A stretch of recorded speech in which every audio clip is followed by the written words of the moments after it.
বললেন না না না, আমি গোপনে কোনো কথা বলবো না, আমি প্রকাশ্যে কথা বলবো, আমি প্রকাশ্যে কথা বলা ছাড়া আর কিছুই আমি বলতে পারবো না।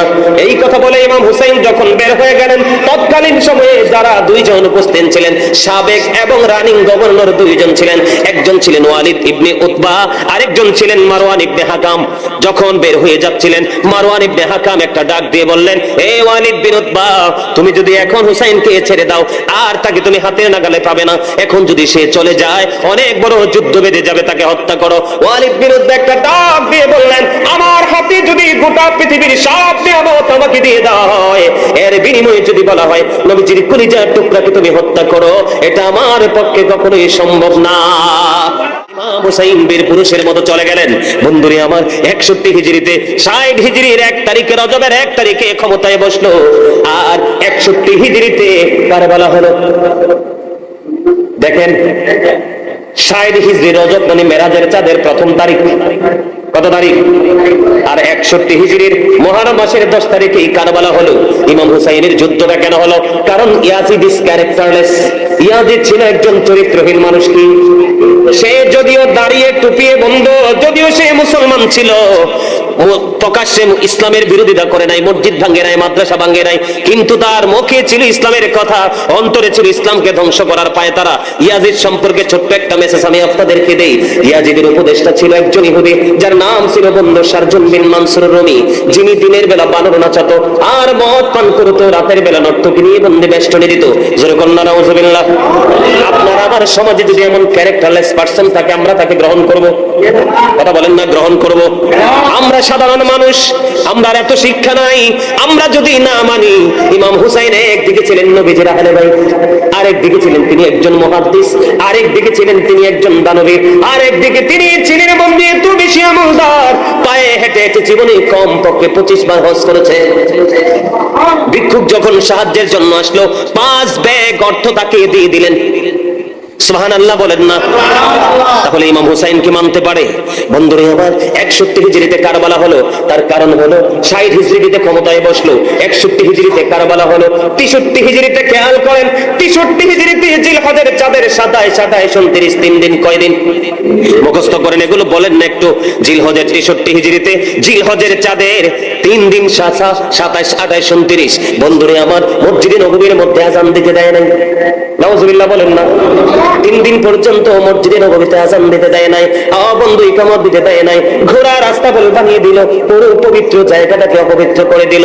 যেই মসজিদে নববীর মধ্যে 1 রাকাত নামাজ পড়লে 50,000 রাকাতের সমান সওয়াব পাওয়া যায়, ওই পবিত্র ভূমি, পবিত্র জায়গা মসজিদে নববী, ওই মসজিদে নববী পর্যন্ত আযান দেওয়া বন্ধ করে দিল।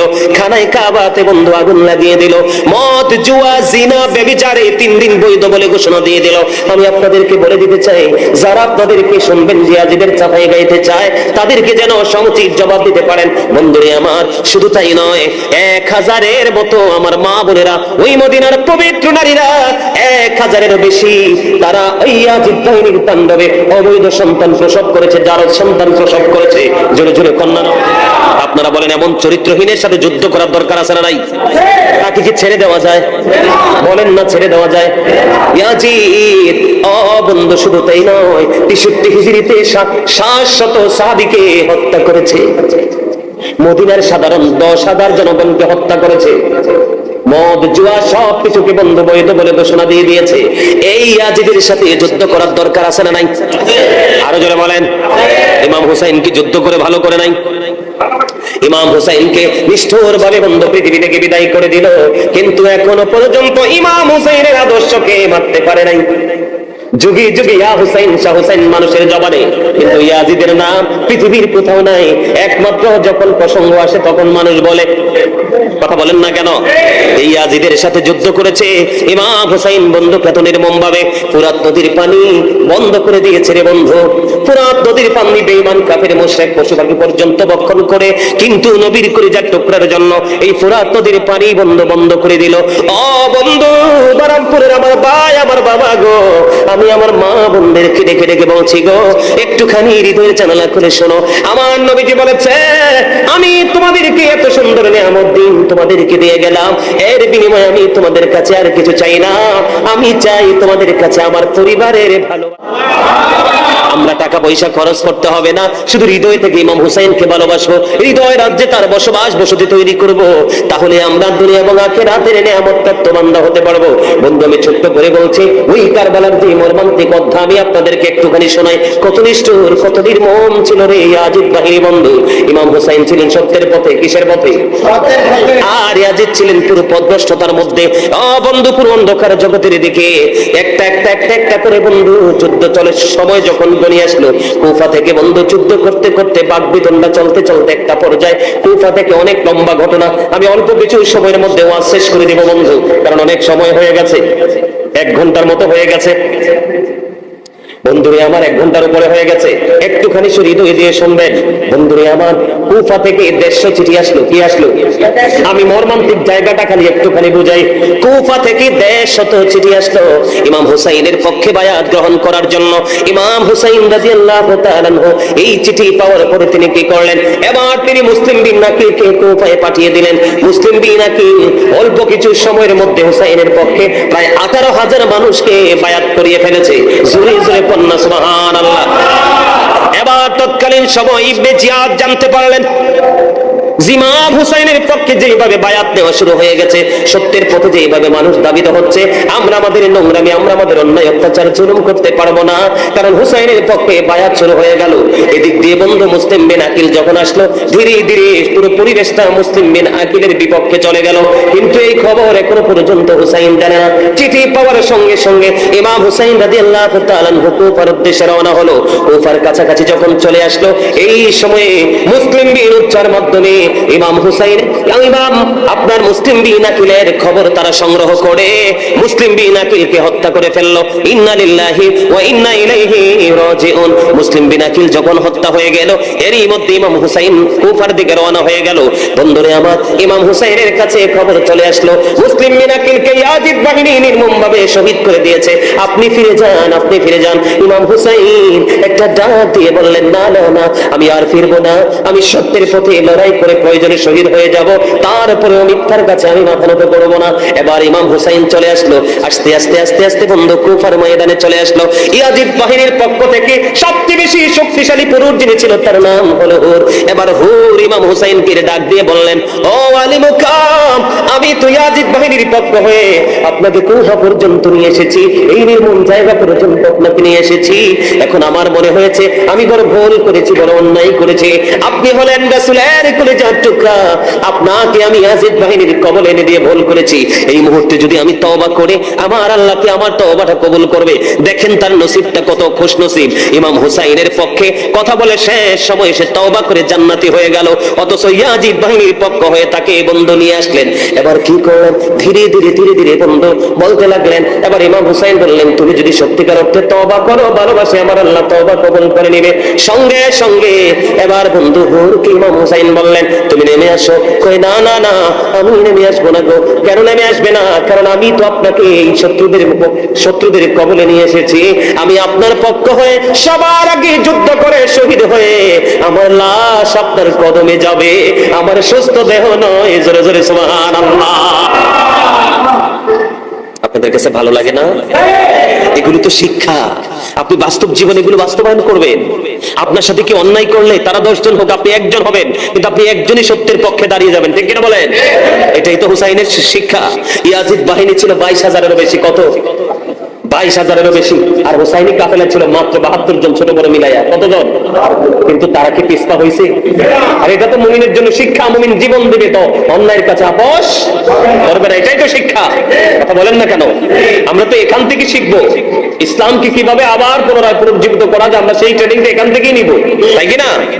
হ্যাঁ, কতলে হুসাইন আসল মে মর কে ইয়াজিদ হ্যায়, ইসলাম জিন্দা হোতা হ্যায় হার কারবালা কে বাদ।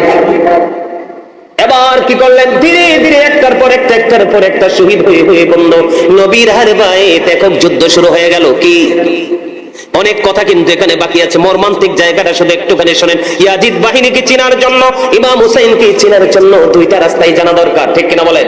এবার কি করলেন? একক যুদ্ধ বন্ধ শুরু হয়ে গেল। কারবালার ময়দানে একেবারে যুদ্ধের সন্নিকটে চলে আসলো। আসার পরে এবার কি করলেন? বন্ধু, সর্বপ্রথম হুসাইনের পুত্র আলী আকবর বের হয়ে গেল। বাবা, বাবা গো, আমাকে অনুমতি দাও, আমি যুদ্ধের ময়দানে যাই, আমি সত্যের পথের প্রতীক হয়ে যেতে চাই। এবার কি করলেন? চলে গেলেন। এবার আলী আকবর চলে গেলেন। যুদ্ধের ময়দানে যাওয়ার পরে বন্ধু, এবার আলী আকবর অনেকক্ষণ যুদ্ধ করতে করতে করতে করতে এবার বন্ধু ক্লান্ত হয়ে গেলেন। দৌড়ে ছুটে আসলেন বাবার কাছে। বাবা, বাবা গো, ও বাবা, আমাকে একটুখানি পানি দাও না, আমি ওই ইয়াজিদ বাহিনীর উপর পুনরায় আবার আক্রমণ চালাবো, যুদ্ধ চালাবো। এবার ইমাম হুসাইন একটা ডাক দিয়ে বলে, বাবা, বাবা গো, আজকে 3 দিন তো ফুরাত নদীর পানি আমাদের জন্য বন্ধ। ওই দিন তুমি যেমন তৃষ্ণার্ত বাবা গো, আমিও তো তেমন তৃষ্ণার্ত, আমি কেমন করে তোমাকে পানি দিব গো বাবা? আমার কাছে মাত্র একটা রাস্তা খোলা আছে গো বাবা। বাবা কি গো? আমার কাছে একটা রাস্তা খোলা আছে, সেই রাস্তাটা হলো আমার যখন প্রয়োজন হতো, পানি তৃষ্ণা লাগতো, আমি আমার নানার কাছে, আল্লাহর প্রিয় হাবিবুল্লাহর কাছে যখন যাইয়ে বলতাম, নানা গো আমাকে একটু পানি দাও না, আমার নানা আমার দিকে নবীজির জিহ্বা মোবারক বের করে দিত, আমি জিহ্বা চুষে চুষে আমি পরিতৃপ্ত হতাম। বাবা, আমি তোমার দিকে আমার জিহ্বাটা বের করে দিলাম রে, তুমি আমার জিহ্বাটা চুষে তুমি পরিতৃপ্ত হও। কিন্তু বন্ধু, ছেলে যেমন তৃষ্ণার্ত, বাবাও তো তেমন তৃষ্ণার্ত। বাপি এবার কি করলেন? আলী আকবর বাবার জিহ্বা চুষলেন, চুষতে চুষতে এবার জিহ্বা চুষা শেষ করে আবার তিনি যুদ্ধের ময়দানে চলে গেলেন। যুদ্ধের ময়দানে গিয়ে বন্ধু আবার পুনরায় যুদ্ধ শুরু করলেন। হঠাৎ করে কারবালার ময়দান থেকে একটা আওয়াজ আসলো, বাবা বলে ডাক দিলেন। এবার হুসাইন চলে গেলেন। যাওয়ার পরে যাইয়া দেখেন আলী আকবরের বুকের ভিতরে তীর। নাউজুবিল্লাহ বলেন না, আরো জোরে বলেন না নাউজুবিল্লাহ। ইমাম আলী আকবর ডাক দিয়ে বললেন, বাবা, বাবা গো, আমার বুক থেকে তুমি তীরটা সরিয়ে নাও, আমি আবার পুনরায় হায়দারি আক্রমণ চালাবো। এবার আলী আকবরের বুক থেকে যখন ইমাম হুসাইন রাদিয়াল্লাহু তাআলা তীরটা যখন টান দিলেন, রক্তের বন্যা বয়ে গেল। এরই মধ্যে আলী আকবর শাহাদাত বরণ করলেন। ইন্না লিল্লাহি ওয়া ইন্না ইলাইহি রাজিউন। বন্ধুরা আমার, ইমাম হুসাইন কি করবে? সন্তানের লাশ বুকে জড়িয়ে ধরে নিজের কাঁধে উঠালেন। কাঁধে উঠিয়ে বন্ধু তাবুর কাছে নিয়ে আসলেন, তাবুর কাছে রেখে দিলেন। রেখে দেওয়ার পরে এবার হাসান রাদিয়াল্লাহু তাআলা আনহু কলিজার টুকরা কাসিম রাদিয়াল্লাহু তাআলা আনহু বের হয়ে আসলো। চাচা, চাচা গো, অনুমতি দাও না, যুদ্ধের ময়দানে ওই সত্যের পক্ষে লড়াই করে পথযাত্রী হতে চাই। এবার ইমাম হুসাইন কি করলেন? অনুমতি দিয়ে দিলেন। যুদ্ধের ময়দানে গিয়ে বন্ধু এবার কাসিম রাদিয়াল্লাহু তাআলা আনহু তিনি শাহাদাত বরণ করলেন। চাচা কি করবে? ওনার হাতেও কিছু করার নাই শাহাদাত হওয়া ছাড়া, ঠিক কিনা বলেন? বন্ধুরি আমার, এবার কি করলেন? ওই ওনার লাশটা নিয়ে আবার তাবুর কাছে রেখে দিলেন। তাবুর কাছে রেখে দেওয়ার পরে ইমাম হুসাইন যখন বসে রইলেন, ঠিক এই মুহূর্তে হযরতে আলী আসগরের বুকের দিকে তীর নিক্ষেপ করে ওই আলী আসগর, ছোট্ট আলী আসগরকে শহীদ করে দেয়। জোরে জোরে কন্যা নাউজুবিল্লাহ। ইন্না লিল্লাহি ওয়া ইন্না ইলাইহি রাজিউন। ধীরে ধীরে ধীরে ধীরে বন্ধ আহলে বাইতের একক যুদ্ধের পালা শেষ হয়ে গেল। এবার সর্বশেষে একজন হলো নবীজির কলিজার টুকরা ইমাম হুসাইন। এবার তিনি যুদ্ধের ময়দানে যাবে, কিন্তু ইয়াজিদ বাহিনী তারা পৃথক পৃথক ভাবে হামলা করার জন্য ভয় পাচ্ছে। যুদ্ধের ময়দানে যখন চলে গেলেন, যুদ্ধ করতে করতে করতে করতে করতে করতে বন্ধু এমন একটা পর্যায়ে চলে আসলো, এমন একটা পরিস্থিতি তৈরি হয়ে গেল, চতুর্দিক দিয়ে বন্ধু আক্রমণ চালানো। আক্রমণ করতে করতে এবার ইমাম হুসাইন একটা ডাক দিয়ে বললেন, এখন কি নামাজের সময়? কই হয়, এখনই নামাজের সময়। নামাজের সময় বলতে দেরি, কই আমাকে একটুখানি সময় দাও, আমার জীবনের শেষ সেজদাটুকু আমার মালিকের কদমে আমি দিয়ে যেতে চাই। জোরে জোরে কন্যা সুবহানাল্লাহ। এইটা আমাদের জন্য শিক্ষা কিনা বলেন? এই ওবারামপুরের আমার ভাই, আমার বাবা গো, আমি আমার মা বোনদেরকে ডেকে ডেকে বলবো গো, এটা আমাদের জন্য কত বড় শিক্ষা, কত বড় নিয়ামত। এই শহীদ হয়ে যাবে কিছুক্ষণের জন্য, কিছুক্ষণের মধ্যে পৃথিবী থেকে চিরনিদ্রায় চলে যাবে, কিন্তু আমার মালিকের কদমে সেজদা ছাড়ে না। আর আমরা পৃথিবীর কাজের অজুহাতে কত নামাজ ছেড়ে দেই, ঠিক কিনা? আমরা কি হুসাইনি কাফেলার সদস্যের অন্তর্ভুক্ত হতে পেরেছি? কথা বলেন না, হইতে পেরেছি? হতে পারিনি। যদি হুসাইনি কাফেলার লোক হতে চায়, তাহলে অন্যের বিরুদ্ধে প্রতিবাদ করতে হবে, সময় মতো নামাজ পড়তে হবে, বন্ধু, কেউ সাহায্য চাইলে তাকে হাত বাড়িয়ে দিতে হবে। বন্ধু, নবীর আদর্শ, নবীর সুন্নাহ, ইসলামের বিধানকে পুনরায় আবার জীবিত করার জন্য আপনার চেষ্টা করে মানুষকে পুনরায় পুনরুজ্জীবিত করতে হবে, ঠিক কিনা বলেন? এবার কি করলেন? নামাজ যখন শেষ হয়ে গেল, নামাজটা শেষ হইতে দেরি, এবার সীমার এসে ইমাম হুসাইনের বুকের উপর বসলো। বসতে দেরি রে, এবার ইমাম হুসাইন একটা ডাক দিয়ে বলল, সীমার, সীমার, তোর বুকের জামাটা খুল রে, আমি একটুখানি তোর বুকখানা আমি একটুখানি দেখবো। এবার সীমার কি করলেন? বুক যখন ছিঁড়ে দেখালেন, এবার ইমাম হুসাইন চাইয়া দেখি সীমারের বুকের মধ্যে সাদা সাদা শ্বেত চিহ্ন দেখা যায়। জুড়ে জুড়ে কন্যা নাউজুবিল্লাহ। আমার নবীজি গায়েবের খবর জানে বললে অনেকেই কি হয়, রাগ হয়। কথা বলেন না কেন? আমার নবীজি গায়েবের খবর জানে, এই কথা বললে অনেকে বন্ধু রাগ হয়ে যায়। আমি তাদেরকে কেমন করে বোঝাবো? বন্ধু, এখানে বলে হুজুর এই গায়েব শব্দটা কেন ঢুকালেন? এটা এখানে আনার কারণ হলো, ইমাম হুসাইন যে যখন শাহাদাত বরণ করবে, কি করবে? শাহাদাত বরণ করবে। শাহাদাত বরণ করার সময় সীমারের বুকের মধ্যে সাদা সাদা চিহ্ন দেখা যাবে। এটা আমার নবী আগেই বলে গেছে। এটা না জানলে কি বলা সম্ভব? কথা বলেন না? না জানলে কি বলা সম্ভব? না জানলে বলা সম্ভব নয়। আমার এবার কলিজার টুকরা ইমাম হুসাইন যখন প্রশ্ন করলেন, বুকের জামা খোলা হলো। বুকের জামা খোলার পরে বন্ধু চাইয়া দেখলেন ওই সীমারের বুকের মধ্যে সাদা সাদা চিহ্ন দেখা যায়। শুধু এখানে একান্ত নয়, আমার নবীজি পৃথিবী থেকে যাওয়ার আগে উম্মে সালমাকে এক মুষ্টি মাটি দিয়ে বলে গেলেন, এই মাটিগুলো যত্ন করে রেখে দাও, যেদিন দেখবা ওই মাটিগুলো রক্তে লাল হয়ে গেছে, সেই দিনই মনে করবা আমার কলিজার টুকরা শহীদ হয়ে গেছে। সত্যি সত্যি বন্ধু, ইমাম হোসেন যেই সময় শাহাদাত বরণ করলো, উম্মে সালমা ওই সংরক্ষণ করা মাটিগুলো যেই জায়গায় রেখেছিলেন, চাইয়া দেখলেন ওই মাটিগুলো একেবারে রক্তে লালে লাল হয়ে গেছে। জোরে জোরে কন্যা সুবহানাল্লাহ। এখানে কি নবীজি গায়েবের খবর জানে? এটা প্রমাণিত কিনা? এটা কি অস্বীকার করার সুযোগ আসেনি? বন্ধুরে আমার, এখানেই শুধু কান্ত নয়, এবার কি করলেন? সীমার বুকের উপর চেপে বসলেন। এবার সাদা সাদা চিহ্ন দেখে ইমাম হুসাইন একটা ডাক দিয়ে বললেন, এ সীমার, তুই বুঝি সেই বদকিসমত, তোর নসিব বুঝি বদনসিব রে। আমার নবীজি, আমার নানা জানিয়ে গেছে, সাদা সাদা কুকুরগুলো আমার বাগানটা হরণ করে নিয়ে যাবে। জোরে জোরে বলুন নাউজুবিল্লাহ। বন্ধুরে আমার, এবার বন্ধু ইমাম হুসাইন শাহাদাত বরণ করলো। দেহ মোবারক একদিকে, মাথাটা একদিকে। ইয়াজিদ বাহিনী ইমাম হুসাইনকে শহীদ করে শুধু ক্ষান্ত নয়,